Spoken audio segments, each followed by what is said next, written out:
Hi, happy Monday, and welcome to Now, the fun show hosted by me, Curtis P. Today we're kicking the entire show off talking about a very big topic that kinda happened over the weekend, that being the fact that Apple finally launched its brand new smartphones. Yes, it's already been reported that Apple has sold 9 million 5Cs and 5Ss, which is absolutely crazy. That is a ton of mobile phones. They have sold so many that they have actually ran out of stock, and the current shipping time for iPhone 5Cs and Ss is in October. So if you want an iPhone right now, you gotta wait till October. But if you're like myself and you bought yourself an iPhone 5S because you're like, that new Touch ID system looks mighty snazzy, well, that Touch ID may not be as secure as you think. Though Apple has claimed it as a brand new sense of security and way to unlock your phone, a German hacker community has actually found a way around it. They've actually used a system of actually lifting the prints from someone, then using said print to actually unlock their phone and make purchases in iTunes. The process first involves getting a high-resolution image of your fingerprint. That image is then cleaned up in Photoshop, reversed, then they actually cast a dummy print with pink latex milk, or you can use white wood glue. Just a little bit of arts and crafts there for you. After that, you get a fingerprint that you can then use to unlock the phone. So it's not really that easy. It will take a couple hours to actually get this thing working, but someone else could get the phone unlocked with your fingerprints. Frank Reiner, a spokesperson for this agency, stated, "We hope that this finally puts to rest the illusion people have about fingerprint biometrics.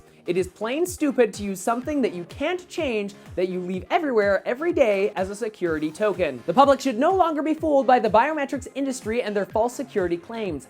Biometrics is fundamentally a technology designed for oppression and control, not for securing everyday device access." By that statement, we can all kind of tell they're on the side of, yeah, we shouldn't be using this technology, even though Apple has just shipped a ton of devices that now include this as a feature. But if you just buy an iPhone 5S and now you're just all freaking out because you're like, someone can get in my phone, don't worry. If you set up Find My iPhone, which is free, you can actually lock down the phone if you ever lose it, thus eliminating this as an unlocking problem. Chugging along in the technology news today, Valve actually had a very big announcement today. Yes, Valve, the company that owns Steam, has announced the Steam OS. This is part of the rumored PC hardware box called the Steam Box, thus bringing the power of PC gaming to your big screen TV. Along with that, Steam OS is able to actually stream media and stream games from other PCs in your house, which is kind of cool. So if you have a gaming computer upstairs, you can stream it using this system down to your big screen TV and play it there. At the current time, no real information onto like how that connection kind of works and how fast it is and how the controller will work, but Valve has stated this is one of the fundamental parts of the new Steam OS. Along with that, there are actually 4 different pillars inside of the OS, that being music, TV, movies, and family options. They're also working with other media partners like Netflix and Hulu Plus to bring that into the whole mixture. And if you have a nerdy/geeky type side, well, Steam OS is built on Linux and will be available completely free, which is pretty freaking cool. Currently, no release date has been set for it as they are still kind of working and debugging some parts of it, but Valve has promised that Steam OS will be coming in the near future. All right, so we talked about Apple, we talked about Valve, let's talk about Microsoft next. Yes, Microsoft held their Surface 2 event today in New York City. Yes, they released the Surface Pro 2.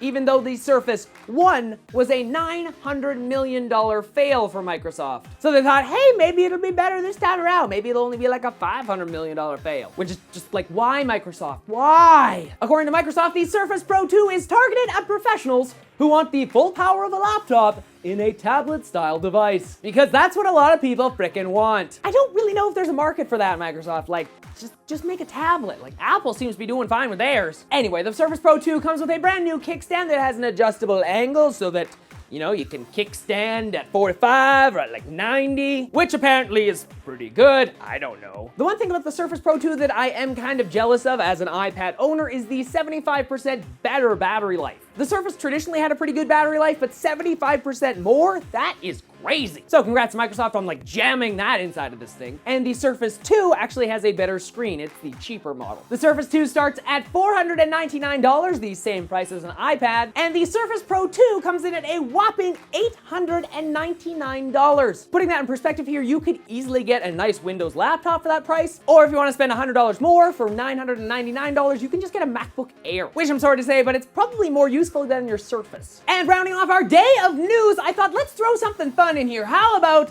the fuck of the day? Yes, that's right, a brand new segment that I'm just kind of introducing here because today I want to introduce you to the creepy clown of Northampton. Yes, this clown has actually been wandering the streets of Northampton for the past couple of weeks. And if you happen to be thinking, I have seen that clown before somewhere. Yeah, that's because Stephen King kind of created It. You know, the clown from It. At the current time, the clown remains anonymous and has said to be standing around in random places just looking at people, which is like really high on my creep meter. Though when you're a creepy clown, you actually get a large following on Facebook apparently, which is a thing now, and he also actually on his Facebook page hints at his next location, so he'll be like, I'm going to be over here. And then he'll stand there and stare at you. Fun thing though, he did actually have an interview last week and he stated he's not actually trying to scare anyone. He said, I just wanted to amuse people. Most people enjoy being a bit freaked out and they can laugh about it afterwards. It's like watching a horror movie. When people get scared, they usually start laughing.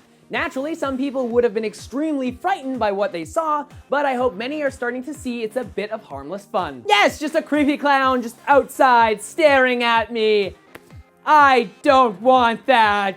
But that runs us right into the question of the day. How would you react to seeing a creepy clown on the street like this? Like if you were walking down the street, you turned the corner, and then this clown was there and he was staring right at you. What would you think? What would you do? Let me know in the comment section down below. You can also let me know what you think about the creepy clown on my Facebook page, Twitter account, or through Google+.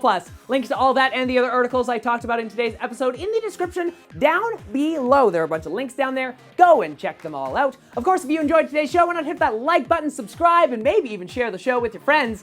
Until tomorrow, I'm Curtis Parody, and that's what's happening now. And right now, I'm gonna go hide from the creepy freaking clown.